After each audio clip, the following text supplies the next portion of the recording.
Why in the effing hell did not they just do a reboot? They reboot James Bond, they reboot Batman, the Yeah. reboot Sherlock Holmes, the reboot. I could go on with this. Like, then the black girl, the CIA black girl. What is her? What was the point of her? She was like that Star Trek character who they put in there just so they can kill her off later on. Love Harrison Ford and anything he does, really. So, um, but again, now looking at through your lens, it was sort of a sad look at him in his old age. Disney, you're effing up my childhood. Is all I Just a got. nostalgic factor for me, so it brought me back to my childhood. It made me want to watch the original. No, they gotta bring in Phoebe-Waller Bridge, this woke icon of feminism, and and I just want to cry. It was so bad. It was so horrible. Amateur Girl and Fanboy present the Big Bad Glass Movie Review.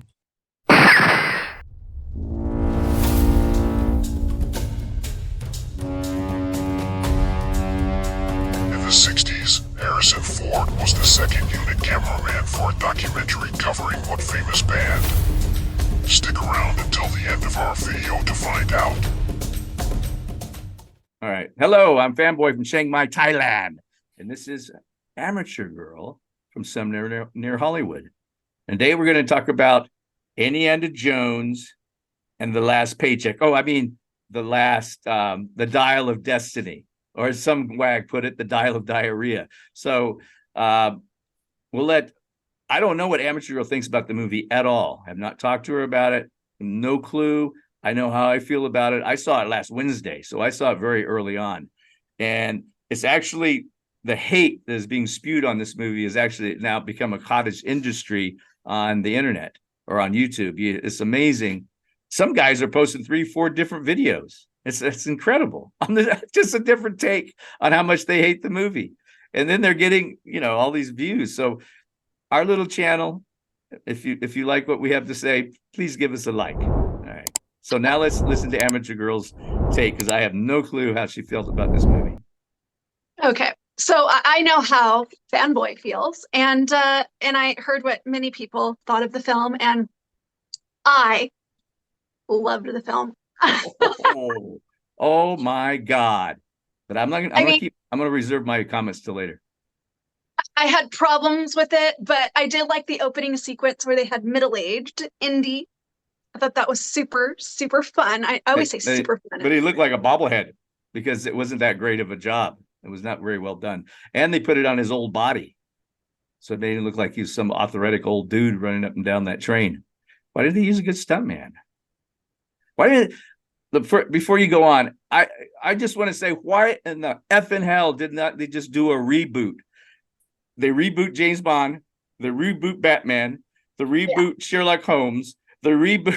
I could go on with the reboots. yeah, yeah, Chris Pratt would have been wonderful in this part. Wonderful, that's true. funny, action oriented. Everything about him, would have been great.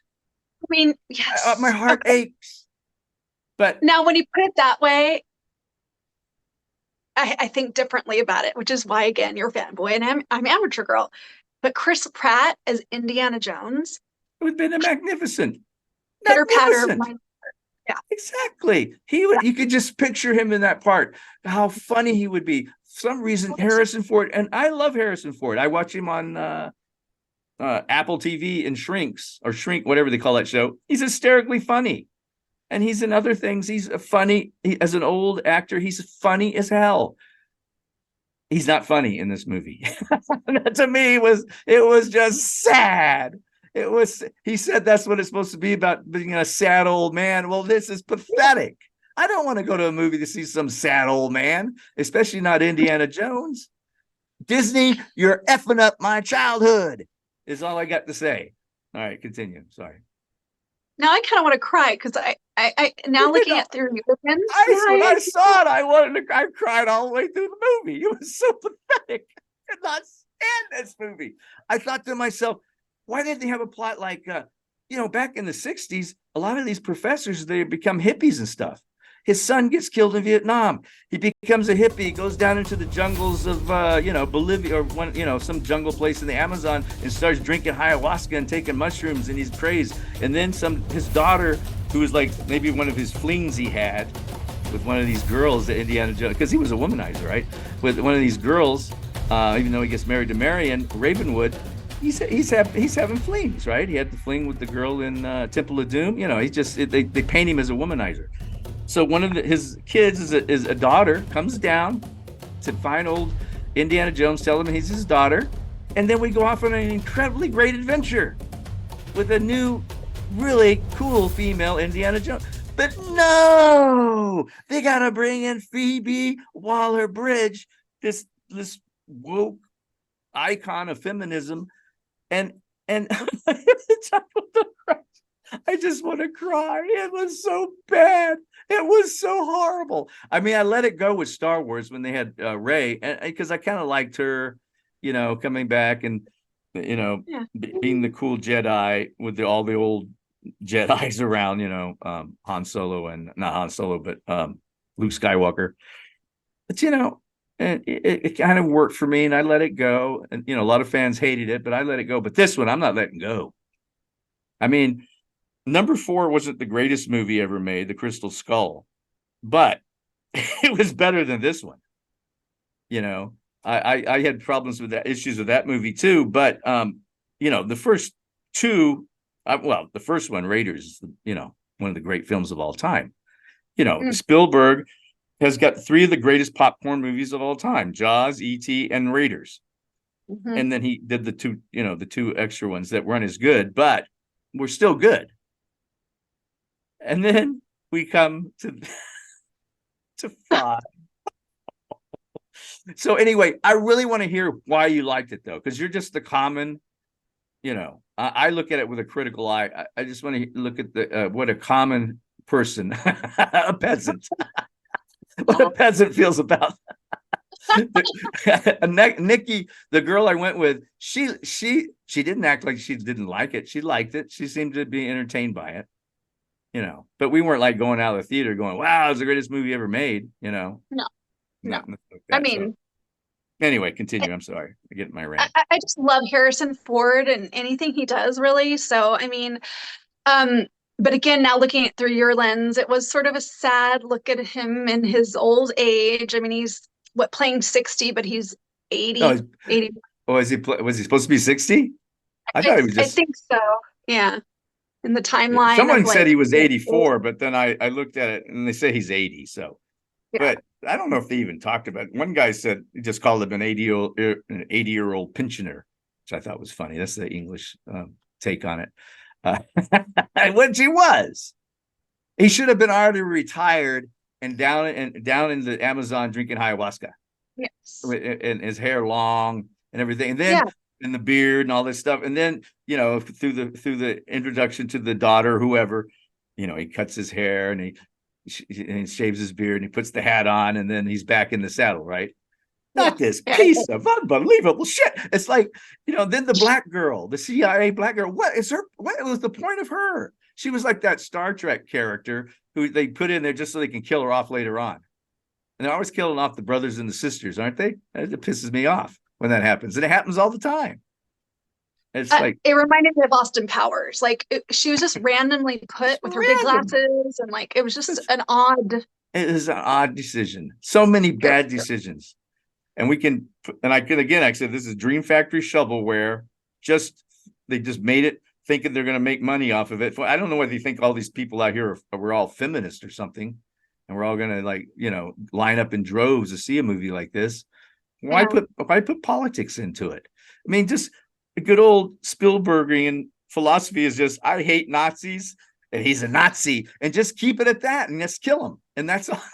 That's all you need, and to make a good movie, and just put some cinematic pizzazz in it, right? Yeah. Why all this other? And she was that character, Phoebe-Waller Bridge, was morally bankrupt. How dare she lock her godfather in with the Nazis, where he's an 80-year-old man, they could kill him. What the hell's wrong with you, right? It doesn't. It makes no sense at all. The movie. She was very unlikable. Oh my God, they did her no favors. They're trying to to bring her into the fold. They want to make a Disney Plus show around her, Indiana Jones type show. It ain't gonna happen. They've already jerked off a couple other shows, jerked them off. They're off the Disney Plus that have not worked out. They're doing horrible right now. Horrible. Now, I tried to write it up as like, okay, well, we're coming out of the COVID era and all these movies were put together during that time and everybody was struggling, was screwing, this is like our what do they call it? Collective psychology, our collective consciousness in the movies. So, our consciousness were all messed up by the COVID era, right? So I'd say, well, we can chalk it off to that, these bad movies. But man, if they don't come around with something next year that is of quality, new, please, new, not this nostalgic bait. Even The Flash, which I liked a lot, was you can say it was nostalgia bait, right? Yeah. Just trying to, play on your nostalgia and get your butt in the seats and all that kind of stuff. But anyway, continue on. Sorry. I got so much to say. I mean, so much hate for this movie. I told you ahead of time, right? That this vitriol is going to be amazing. Well, and I was going to say, what did I say? I mean, it was a nostalgic factor for me. So it brought me back to my childhood. It made me want to watch the originals. And then so one of my sons went and then the other two stayed home. And when the other one was like, oh, it's, how was it? And I thought, I don't really want to go see it again with you. Like, it's not a movie I'd want to go see again or not even on, again. not even on streaming, Yeah. Even if I was on an airplane. Now I'd seen Crystal Skull before and I was like, okay, it was kind of fun. And then when I was on an airplane flying either back or forth from Thailand, I don't know which, it was on the streaming on the airplane. And I watched it again. I loved it there because I was stuck on that seat and it took me away from just sitting in that seat on the airplane, right? So it was marvelous for that. But this movie, I don't think would help me. It would not, relieve the tedium because it's basically almost 3 hour long exercise in tedium as it is. Mm-hmm. Well, I didn't find it tedious to watch, but I did find that the new actors were unforgettable, and I agree with you, like Phoebe-Waller Bridge. I want you to keep that in your minds, ladies and gentlemen. Phoebe-Waller Bridge. This woman, her and Kathleen Kennedy. Kathleen Kennedy was in charge of all this, and Spielberg snubbed her at the opening in Hollywood on Friday night. He introduced George Lucas because they're all on stage, along with Kathleen Kennedy and Frank Marshall, who's her husband, who have been involved in these projects from way back when. Evidently, she was the girl that brought the coffee to Spielberg. And he said that in one of his interviews that all she did was just interrupting when he's trying to come up with some good ideas. So I don't know why they kept her around. Now she's in charge of all these projects at Disney, which makes no sense if they had these problems with her before. And so he introduces Lucas, who came up with the ideas. And then he introduced Harrison Ford, who is Indiana Jones. And then I was going to introduce himself and me, but he didn't. He goes, and the glue, and then the curtain comes up and an entire orchestra is there.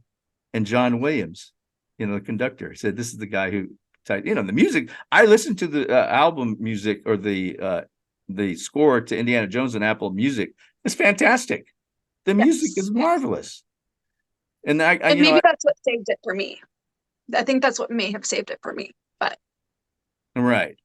Oh, so Kathleen Kennedy, she needs to lose her job. In 1968, Harrison Ford worked as a second unit cameraman on a documentary of the Doors.